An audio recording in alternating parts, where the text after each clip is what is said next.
આયંબિલની હોળી કરતા ગભરાવ છો? નહીં ગભરાવાનું. આયંબિલની હોળી કરતા તો જરાય નહીં ગભરાવાનું. લોકો તો કે કેવો તાપ છે, કેટલી ગરમી છે, આવી આકરી ગરમીમાં આવું આકરું તપ કરાય. પણ આપણે લોકોનું નહીં સાંભળવાનું. આપણે તો આયંબિલ કરતા જરાય નહીં ગભરાવાનું.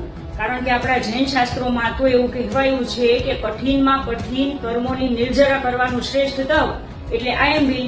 કઈ આવું શ્રેષ્ઠ તપ કરવામાં ગભરાવાનું હોય? જરાય ના ગભરાવાય. અને શું આપણે આ આયંબિલની હોળી કરતા ગભરાશું તો આપણા બદલે લોકો આવીને આયંબિલની હોળી કરી જશે? નહીં ને. પાડોશીઓ આવીને આયંબિલની હોળી કરી જશે? નહીં ને. અને આપણા કર્મોની નિર્જરા માટે તો આપણે જ આ તપ કરવું પડશે. એટલે આયંબિલની હોળી કરતા તો જરાય નહીં ગભરાવાનું. જેમ શત્રુંજય મહાતીર્થને શાશ્વતા તીર્થ તરીકે ઓળખવામાં આવે છે, એમાં નવપતજીની હોળી છે ને શાશ્વતી હોળી કહેવામાં આવે છે. વળી શું આપ જાણો છો કે ભરત ક્ષેત્રમાં, ઐરાવત ક્ષેત્રમાં કે પછી મહાવિદેવ ક્ષેત્ર, કોઈ પણ ક્ષેત્ર હોય, આ ત્રણે ત્રણ ક્ષેત્રમાં એક જ સમયે એક જ રીતે જો કોઈ તપસ્યા થતી હોય, એક જ વિધિથી કોઈ તપસ્યા થતી હોય તો એ છે આયંબિલની હોળીની તપસ્યા. તો આટલી શ્રેષ્ઠ તપસ્યા કરતા તો જરાય નહીં ગભરાવાનું. આપણે તો આયંબિલની હોળી કરવાની જ. વળી પાછી આજની યંગ જનરેશન તો દરેક ક્રિયાઓ, દરેક તપસ્યાઓ બધું કરવા પાછળનું સાયન્ટિફિક રીઝન માંગે. તો ભાઈ સાયન્ટિફિક રીતે તો આપણી જૈનિઝમની કોઈ પણ ક્રિયા હોય, કોઈ તપસ્યા હોય, આ બધી 100% ખરી ઉતરે. સાયન્સ ટૂંકું પડે પણ જૈનિઝમ ટૂંકું ના પડે.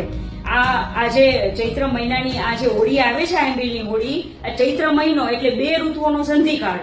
શિયાળો ગયો હોય અને ઉનાળો આવ્યો હોય, આ વચ્ચેનો જે કાળ છે એ કાળમાં સૌથી વધારે શારીરિક તકલીફો બધાને થતી હોય છે. ઘણા બધા રોગો થતા હોય છે.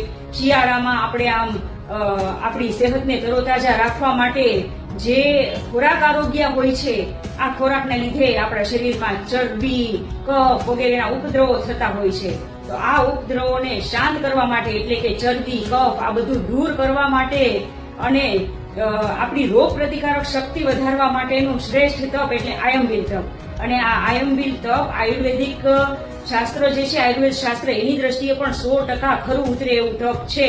તો આયંબિલની હોળી કરતા તો જરાય ગભરાવાનું નહીં. અને જો ધાર્મિક રીતે જોઈએ તો શુદ્ધ અને શુભ ભાવથી જો આયંબિલની હોળીની તપસ્યા કરવામાં આવે, આરાધના કરવામાં આવે, નવપતજીની આરાધના કરવામાં આવે તો જીવનના બધા દુઃખો છે, કષ્ટો છે, આ બધામાંથી આપણે મુક્તિ મેળવી શકીએ છીએ. અને આપણે જૈનો તો ક્યાં શ્રીપાળ રાજા અને મૈણા સુંદરીની નવપતજીની આરાધનાથી અજાણ છીએ.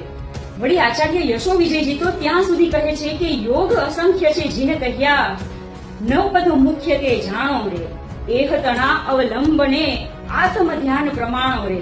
તો ચાલો આ 25 માર્ચથી શરૂ થતી આયંબિલની હોળીના 9 દિવસ ઉત્સાહપૂર્વક આપણે એનું તપ કરીએ, આરાધન કરીએ, નવપતજીની આરાધના કરીએ અને આપણા કરોડો ભવોના જે કઠિન કર્મો છે એની નિર્જરા કરવાના રસ્તે આગળ વધીએ.